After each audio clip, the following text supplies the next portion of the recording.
कुछ लोग दिखावा करते हैं पर इसके पीछे उनका स्वार्थ होता है। कुछ लोग दिखावा करते हैं पर इसके पीछे उनका स्वार्थ होता है। अक्सर हमें मतलबी लोगों पर ही विश्वास होता है। अक्सर हमें मतलबी लोगों पर ही विश्वास होता है। कभी किसी और से उम्मीद रखना नहीं, कभी किसी और से उम्मीद रखना नहीं, क्योंकि खुद पर भरोसा रखने वालों का ही सुनहरा इतिहास होता है। क्योंकि खुद पर भरोसा रखने वालों का ही सुनहरा इतिहास होता है। नमस्कार मित्रों, आप सुन रहे हैं बेसिक साइंस लर्निंग और हम बात कर रहे हैं 51वें एपिसोड के। मित्रों, हम कक्षा 7 के विज्ञान इकाई 10 पाठ जीवों में उत्सर्जन के बारे में बात कर रहे हैं। हमने भाग 1 में जीवों में उत्सर्जन के बारे में कुछ जीवों के बारे में चर्चा की थी।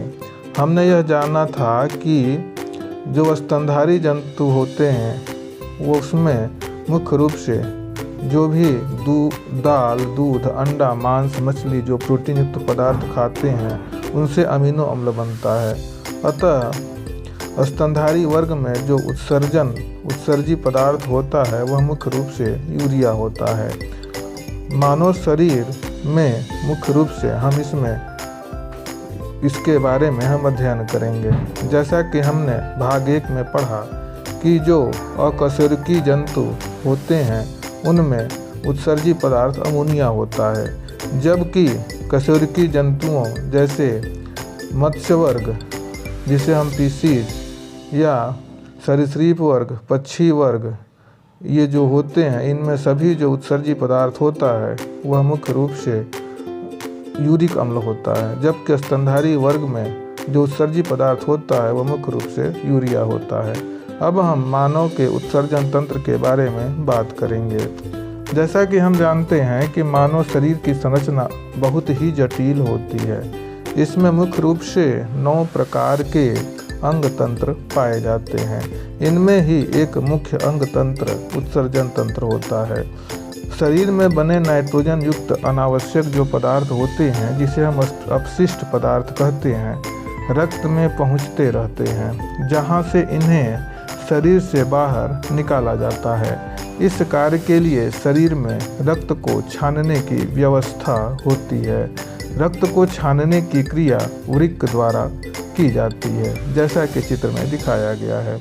मानव शरीर में एक जोड़ी वृक्क होते हैं। वृक्क का आकार सेम के बीज के समान होता है। इसका बाहरी भाग उभरा हुआ तथा भीतरी भाग धंसा हुआ होता है। वृक्क कमर के ऊपर रीढ़ की हड्डी के दोनों तरफ स्थित होते हैं। वृक्क को हम किडनी भी कहते हैं। वृक्क ही रक्त की प्रमुख छन्नी है। वृक्क में रक्त धमनियों द्वारा आता है तथा छन्ने के बाद सिराओं द्वारा बाहर निकलता है। दरअसल जब रक्त वृक्क में आता है तो उसमें उपयोगी एवं अपशिष्ट दोनों ही प्रकार के पदार्थ होते हैं। छनने के बाद जहां एक ओर उपयोगी पदार्थ जैसे ग्लूकोज, लवण, विटामिन्स, अमीनो अम्ल आदि पुनः अवशोषित कर लिए जाते हैं, वहीं दूसरी ओर जो अन्य पदार्थ होते हैं वह जल में घुली हुई जैसे यूरिया शरीर से बाहर निकाल दी जाती है। वृक्कों से छनने के बाद मूत्र वाहिनियों से होता हुआ मूत्राशय में एकत्रित होता रहता है। वृक्क मूत्रवाहिनियों जिसे तथा मूत्राशय और मूत्र मार्ग सम्मिलित रूप से हम उत्सर्जन तंत्र बनाते हैं। अर्थात हम कह सकते हैं कि मानव का उत्सर्जन तंत्र मुख्य रूप से वृक्क जिसे हम किडनी, मूत्रवाहिनियाँ तथा मूत्राशय आदि तथा मूत्र मार्ग में सम्मिलित रूप से मिलकर बना हुआ भाग उत्सर्जन तंत्र कहलाता है।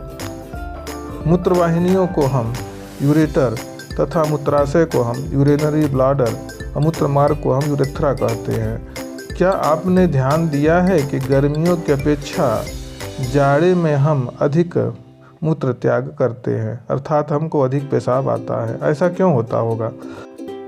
दरअसल होता क्या है कि गर्मियों में हमें पसीना आता है। पसीना मुख्य रूप से हमारे त्वचा से निकलता है, जिसमें श्वेत ग्रंथियां होती हैं। उन श्वेत ग्रंथियों से पसीना निकलता है। पसीने में जल एवं लवण होते हैं। इस प्रकार त्वचा द्वारा पानी की अधिक मात्रा पसीना के रूप में शरीर से बाहर निकाल दी जाती है। अतः गर्मियों में मूत्र का निर्माण कम होता है।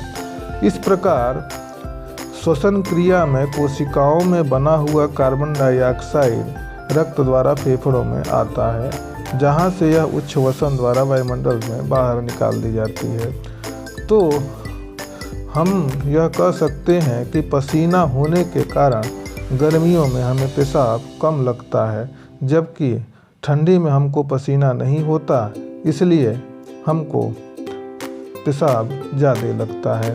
यदि हम उत्सर्जन तंत्र के भाग के बारे में बात करें कि उस उत्सर्जन तंत्र में कौन कौन मुख्य रूप से अंग काम करते हैं, तो मुख्य रूप से वृक्क, जिसे हम किडनी कहते हैं, यह मुख्य भाग होता है जो मानव उत्सर्जन तंत्र में छननी के रूप में काम करता है। यह सेम की आकार की संरचना इसकी होती है।